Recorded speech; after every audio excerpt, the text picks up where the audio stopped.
Is your gasoline engine losing power, stalling, or refusing to start?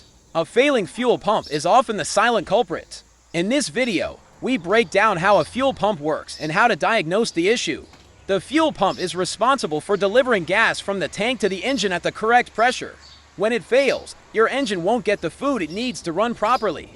Here are the symptoms. Engine surging. The car feels like it's picking up speed suddenly. Before blaming the pump, check for a vacuum leak or clean your mass airflow sensor, as these can cause similar issues. Hard starting. It takes a long time for the engine to catch. Always test your battery and starter first. A weak battery is a more common cause of hard starts. Power loss under stress. The engine bogs down when going uphill. A clogged air filter or a failing catalytic converter can also restrict performance. Check these simple fixes first. Sputtering at high speeds, consistent jerking or sputtering on the highway. This could also point to worn-out spark plugs or faulty ignition coils. An engine code scan can help pinpoint the problem. The silence test. You don't hear the prime hum from the gas tank. This strongly suggests a fuel pump issue.